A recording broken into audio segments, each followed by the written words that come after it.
All right, let's get started back here. Thank you very much. Up next, we have the Director of the Division of Food, Nutrition, and Wellness, Lakeisha Hood. She is going to give us the updates from the Department of Agriculture and Consumer Services, FDACS as we know. And not to put any pressure, but her presentation last year was one of the highest rated at LAC. So we expect it to exceed that this year. Lakeisha, are you ready? I think I am, and thank you, Tim, for that introduction. And hopefully I don't disappoint. I'll put out a disclaimer that this was probably one of the most difficult presentations that I've had to put together in the last several months. It just it's hard to express kind of where we are and what we've gone through, but hopefully this presentation will get you updated on where we're going, and also give us a chance to look back at where we were and hopefully where we might get back to. So let me make sure I get this pulled up. Here we go. So I always, as usual, like to start by saying a resounding thank you to you all. This has been just a tremendous year, and it's starting out continuing to another year. That is just something that I know that we all probably thought we never see in our lifetimes, and never thought that our programs would have to do what they've done. But you all have done an outstanding job of just ensuring that these programs were available to serve those who needed them. You and your teams being there on the front line, putting yourselves in harm's way. There is just, not enough gratitude that we can express from the Department of Agriculture for the work that's been done and continues to be done every day with what you all are doing to make sure that children are receiving meals, and that the nutrition programs continue to be that safety net for the millions of children who we know without would not be receiving nutritious meals. So a sincere thank you from myself and my team here in Tallahassee, and those that are spread across the state, for your efforts, for your patience with us throughout this pandemic, as we've navigated waivers and navigated USDA conversations and all of the different nuances that it takes to kind of get this thing stood up the way that it's currently operating. So it goes without saying, but it's always important to say thank you, because we truly do appreciate everything that you do every day to help us feed the children in this state.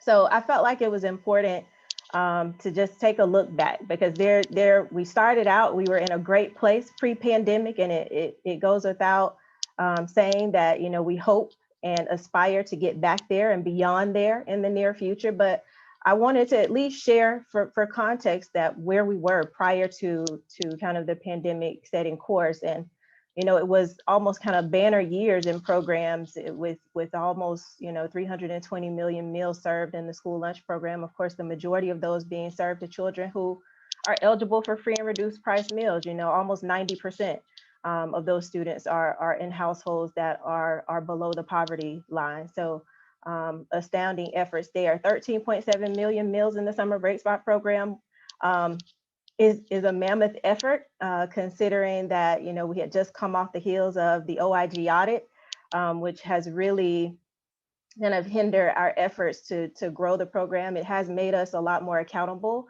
and of course we've had to put some protocols in place that make sure that we are taking a second look at all of the organizations that are coming on to participate in these programs, and ensure that there's minimal to no program abuse, and that when there is some, that we are ferreting that out. And so we were glad that we at least got back to the 3.7 million mark, knowing that we have at some points been at 15 million meals served.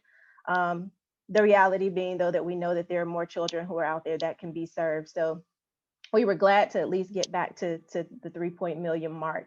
And then, of course, we were able to pull together, based on the school year data up through the beginning of March, our annual Farm to School report. And even in spite of the fact of not completing the traditional school year, there's $57.4 million worth of Fresh from Florida products that were purchased by you all. So that was amazing that most of the product had already been purchased pre-pandemic.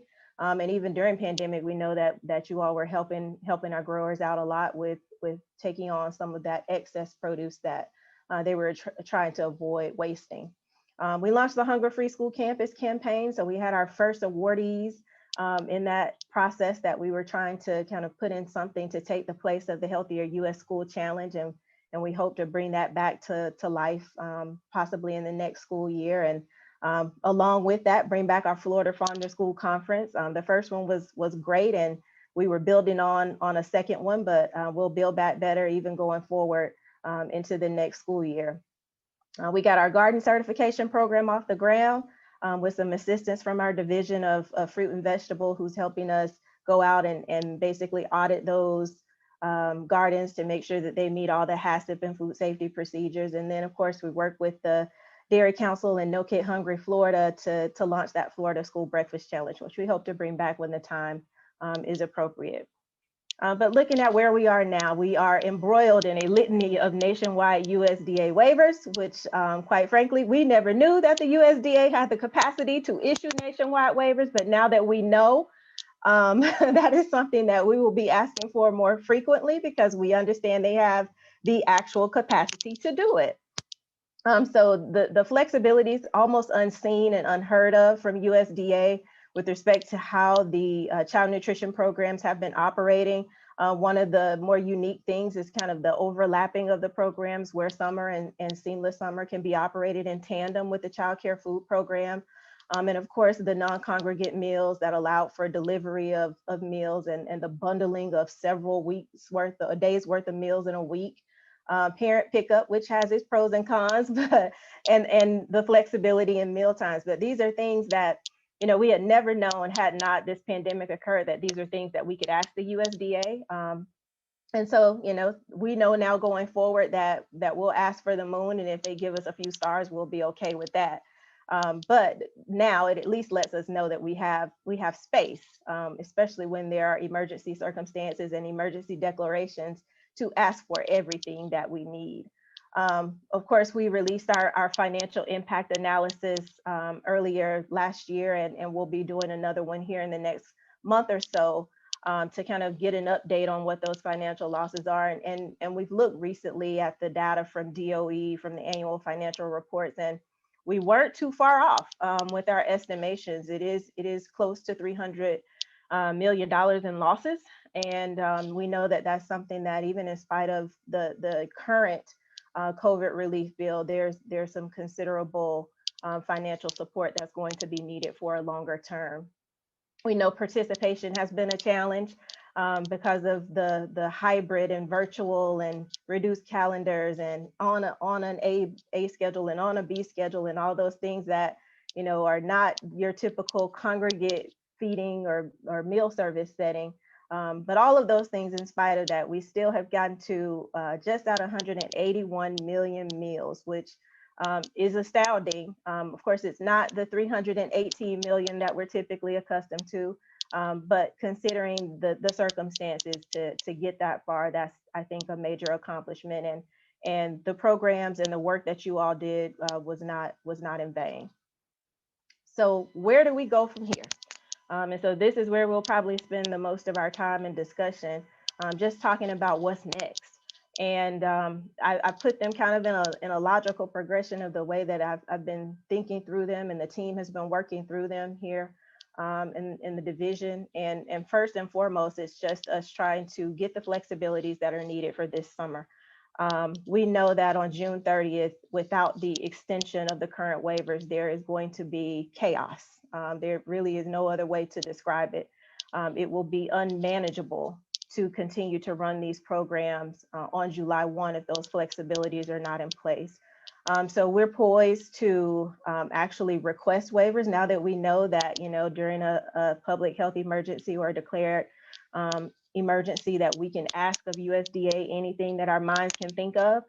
We're going to go ahead and ask for those flexibilities to be extended on the state level.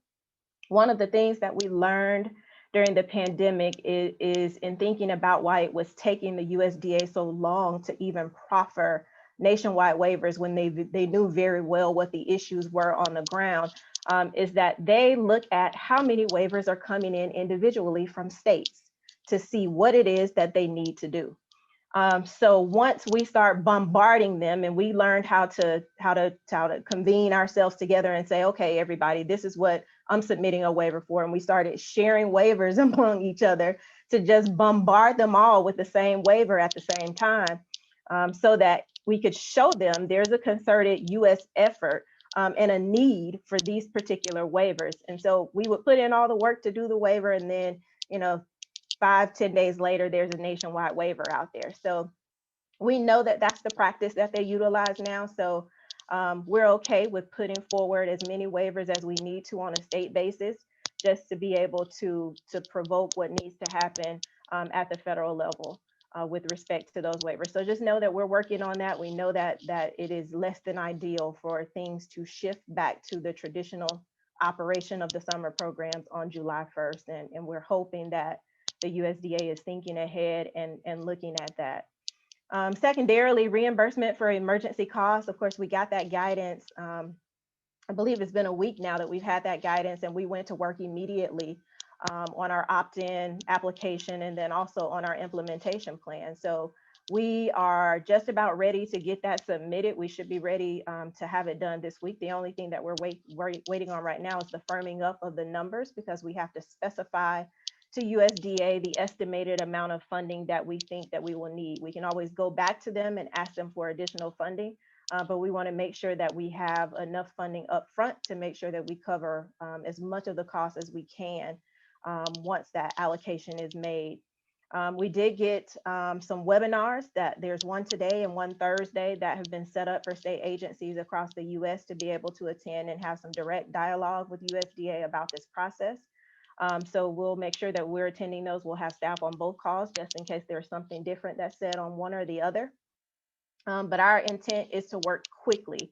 If you've looked at the guidance from USDA on this, it is, for whatever reason, a slow walk of the process. And from what I understand, the implementation plans for getting these resources out aren't due until April the 25th of 2021. However, we don't anticipate waiting that long.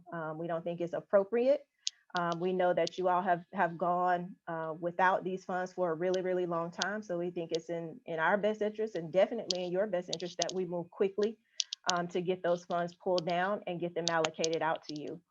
So the process that we're anticipating and proposing to USDA right now on dispersing those funds will look very similar to the way that we disperse the breakfast supplement and state match funding.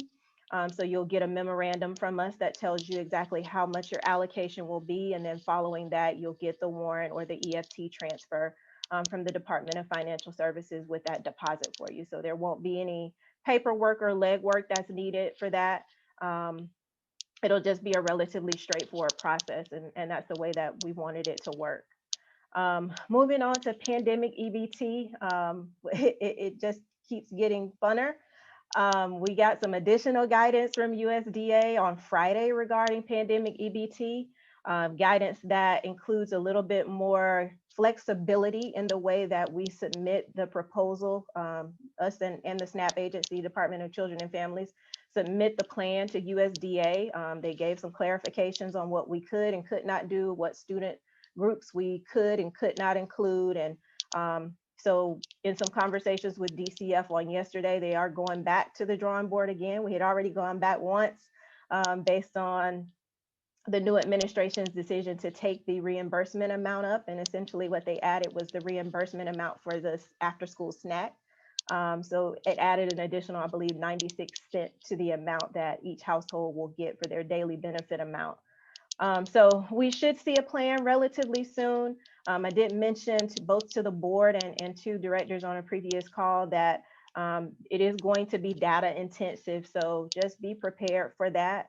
And the requests that may come down, I think that they're structuring them right now to be done on a quarterly basis. But they will be data intensive because they're trying to make sure that they can issue the benefits correctly. And so it'll be done almost retroactively. So it will require a lot of data to come into DOE, to the Department of Children and Families, to be processed for those benefits to be issued without households having to submit any information or other applications. So on USDA foods entitlement, we are ecstatic that the USDA heard you before we submitted any waivers and understood that it would not be appropriate for the 2021 or 1920 school year to be used for USDA foods entitlement calculations. So we did opt in 2 weeks ago to be able to use the 18-19 school years meal count numbers to be the basis of a USDA foods entitlement for 21-22 school year. So just know that those will stay static for you, and we think that that's a really positive thing. We understand that there's lots of balances out there, and that you know, there's challenges with supply chain, but either way, you're entitled to those foods, and we're glad that they're giving them to you at the rate that you would have had were it not for the pandemic, which is outside of everybody's control. From a legislative session standpoint, we have drafted some proposals. We don't know if they're going to go into an actual bill. We haven't seen anything be filed. I haven't received any updates from our legislative affairs team. So I am not sure, but as of right now, we're just monitoring everything that is out there. Of course, we received the inquiry from Representative Morales's office regarding the meal debt bill that she has proposed. We're going to provide her with the policies, just as we did the prior member who attempted to run very similar legislation. And we're going to see if we can agree that one, it's probably not the most opportune time to enforce something like that, and secondarily, that is not needed. So we will be working along with Diana and FSNA and Martina, all to kind of have a collaborative effort towards seeing if we can educate the legislative staff and Representative Morales on the current state of the nutrition programs, and then also why that type of legislation is not necessarily needed in Florida. It may be in other places, but not in Florida. So looking forward, we are still looking into kind of what other flexibilities are going to be needed going forward into school year 21-22. You know, with concerns around the provisions, all of the data associated with the 2021 school year, things that might have to be adjusted for carryover eligibility, since we don't have the type and level of applications that we would normally have in any other school year. So we're open again now that we understand and don't see an end quite yet for the public health emergency declaration. We still have opportunities to request some additional waivers for 21-22. So we'll continue to look at that. We typically provide our waivers to USDA about 60 to 90 days in advance. So we're just kind of waiting out right now to see if they're going to address some things proactively, or if we need to, in the next couple of months, submit waivers to them around that. And it follows that around the data. We're looking at everything that's related to the data. We learn throughout this pandemic that there is so much that is attached to free and reduced price data. And now we're looking at what kind of the long-term impacts of that are, and how do we strategize around all of the things that are attached to the data related to free and reduced price meals, or any kind of meal data. Even if it means some of the things that DOE is doing, some of the programs that are associated for students who are eligible for free and reduced price meals, and how do we make sure that those things can still go forward without the free and reduced price meal data if necessary. So we'll be engaging with DOE on some conversations around considering some different poverty measures in instances like this, where it doesn't end up still being dependent on meal data, and that possibly they can look at some other data that might be out there, whether it be direct certification or some other poverty measure that can be used in situations where the data is not as strong as it would normally be. And then, of course, we've got a new administration transitioning in, and we've just kind of been keeping our ear to the ground. Just before coming on, I was listening to Secretary Vilsack's confirmation hearing in the Senate that is going on right now. And of course, they're slowly trickling in all of the secretaries and undersecretaries and deputy secretaries that will be serving the Food Nutrition and Consumer Services division of USDA. So we are keeping our ears to the ground and staying in contact with our federal affairs director to just see what she's hearing. She's based in DC, so that's a benefit for us, that she can kind of pick up on things that are happening and things that are about to happen, and we get an idea of what to expect. So we've been watching a lot of the executive orders, anything that comes out from the Office of the President, just to see what some of the inclinations might be. You may have received notice or saw in the press that this morning, I think at 11 o'clock, Commissioner Freed also held a press conference where she released our department's Biden-Harris administration partnership plan. And it essentially is a plan that puts forward ideas to the Biden-Harris administration of things that Florida would be happy to be kind of a pilot state for, things that we think should be on the forefront of the administration's mind, and things that we would like to work with them to see if we can bring them to fruition. So related to the nutrition programs, the things that were primarily requested were universal school meals. We requested some local preferences be put on the USDA DOD program. We requested that the summer EBT program for rural and transportation disadvantaged communities be made available across the US, and no longer be a demonstration project. And we also requested that farm to school be brought to the forefront, and that we'd be happy to be a pilot or to be an example of what farm to school can do in schools and in nutrition programs to help support the ag industry. So I'm sure by the time we get off today, that report will be public, and so you can take a look at the food, nutrition, and wellness section and see those things listed out in there. Some of the things that we prioritized as issues that we'd like to see the administration address sooner than later. And so last but not least, our goal is to try and provide any type of assistance that we possibly can to get you back to pre-COVID operations. We know that it's going to take a long time. You know, I thought back to 2012 when we rolled out the new meal pattern and the dip that all of the programs hit, and how long it took for that to just level out. And I'm looking at it the same way now, almost similar, that it's going to take a while for things to normalize, but we want to continue to work alongside you all to find ways to ensure that you're getting what you need, and that we're being a resource to you and getting back to where we used to be. So that, I believe, is about it. I will end with another thank you and a statement from Commissioner Freed that she made, I believe, in probably around July of last year.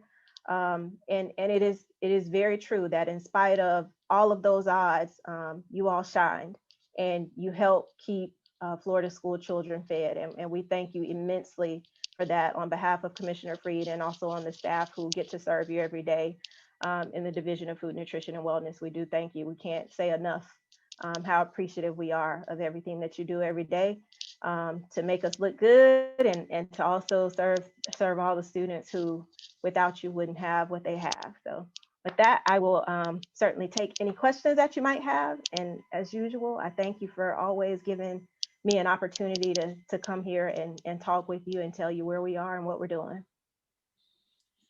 Thanks, Lakeisha. I'd like to ask a question here. Since Mr. Vilsack was the Secretary of Agriculture under the Obama administration, do you think that some of his prior positions will come back in, like the meal patterns and those kind of things, if they'll push those again? Or Yeah. will I move actually forward? asked our federal affairs director about that when his name appeared as the nominee, and her inclination was that she felt that he had had time to actually see how the implementation went. And from that, she felt like there were probably some lessons learned. There should be a lot of lessons learned for him and everybody that was in that administration, and that they probably would not attempt to come back and take the same positions, that they probably try to come back and to make right some of the things that were not completely good fits and things that were the rub in the implementation of the Healthy Hunger Free Kids Act. So that is our hope, and we definitely will be advocating for that. But that is kind of the insider's information that I've received so far. Okay, other questions, please?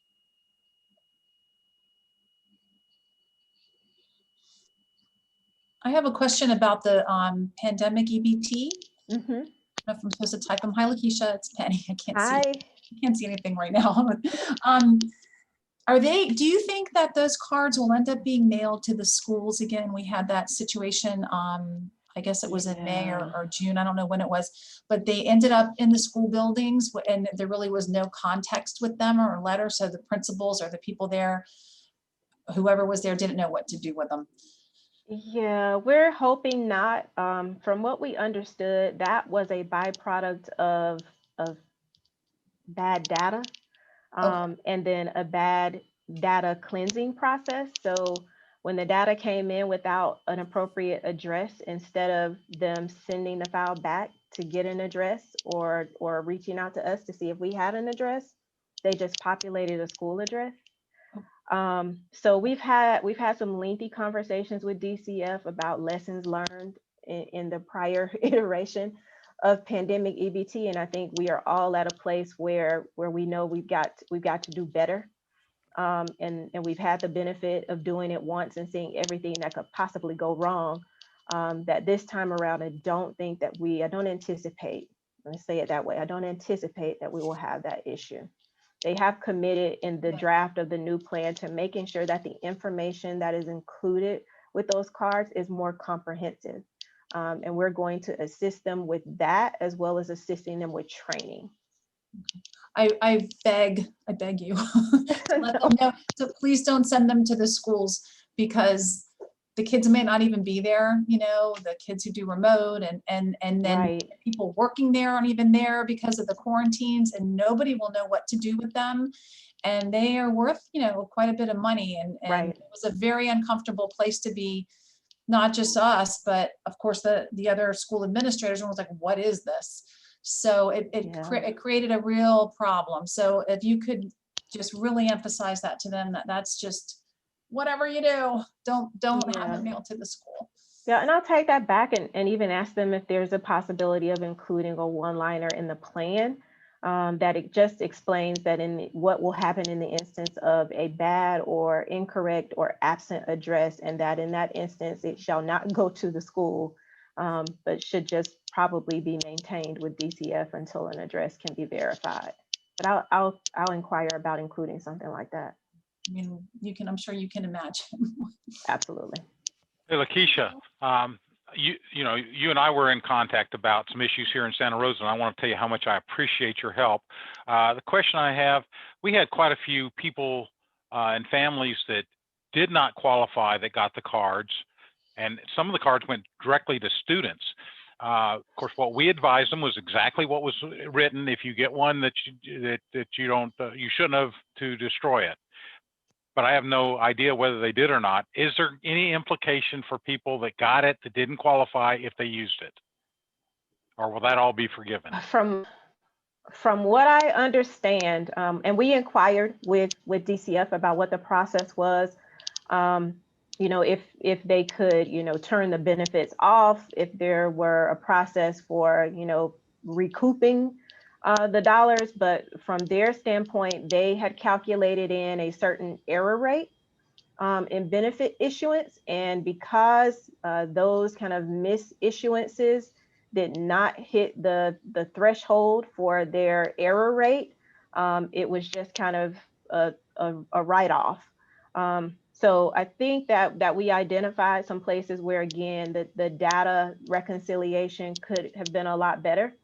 And in that, I think that was one of the largest lessons learned. And so I think that they're going to be implementing an automated process this go around, so that it's not, humans punching data in that comes from other hands and handing off data between agencies. So hopefully the human error aspect of it will be mitigated. But as far as I understand from them, USDA never gave them guidance on what to do when benefits were issued incorrectly, and because they had factored in that error rate threshold and did not meet it, they just felt that it was better to just leave it as it is, as opposed to terminating the benefits. Now, if a household called them directly and specifically requested that the benefit be deactivated, they were doing one-on-one deactivations. but they had to have that direct contact with DCF in order to have the benefit deactivated. Lakeisha, got to ask you, my friend, you have graciously offered to be on our next director's sharing call, which is scheduled for February 16th.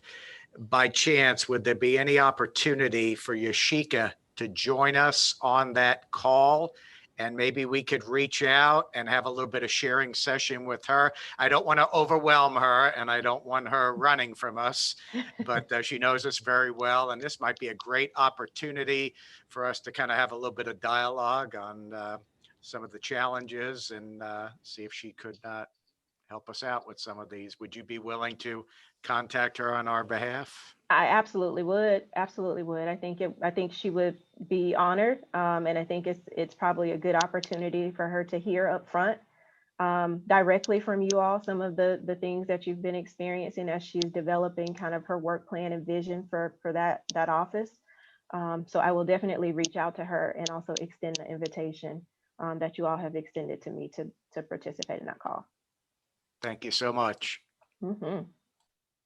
Hi, Lakeisha. It's Lynn from Pinellas. Hey, Lynn.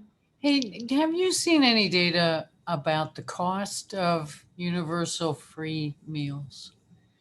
Not recently. There was some data from a long time ago when I believe there was a congressional study that was done, but it hasn't been updated to really catch up with where we are now. And we're certainly serving, millions, not billions, of more meals across the US than we were then. I feel like I've seen recently, however, some requests that may not have been taken up, some congressional requests for there to be a look at how much that costs. I do think it's something that we could do internally, at least for the state of Florida. We could do that analysis ourselves. A couple of years ago, I think maybe 2009 or 2010, OPAGA did one for the state of Florida. It, of course, is outdated, but we could probably take the OPAGA report and just do some trend analysis on it and see how much it would cost for a state. But I don't think that we have any up-to-date analysis of it from a US level yet. Okay. All right. Thank you. Yeah, I've been looking for it. I haven't been able to find anything. So Yeah, I can send you the one that OPAGA did and also the one that was done by Congress a number of years ago. And it'll at least give you an idea of where they were then. And then we can actually still work on one internally. Our economist is always kind of chomping at the bit for new projects. So we can give him that one to work on. okay. We did one in 2019, but the hard part is trying to figure out how many potential paying kids would take the free. So that was my question too. I think there's two definitions of universal. So when we implemented universal, like maybe 5 or 6 years ago, we weren't reimbursed for every single meal. But is the universal that we're talking about now going to be each meal reimbursed? So I think the way that we've proposed it to USDA is to give a equitable meal cost for all meals provided and no eligibility categories. So I feel like if we can get there to where the per meal cost is actually what it is for breakfast, lunch, and a snack, and it can actually cover the cost of the preparation of that meal, then no meal categories would be needed.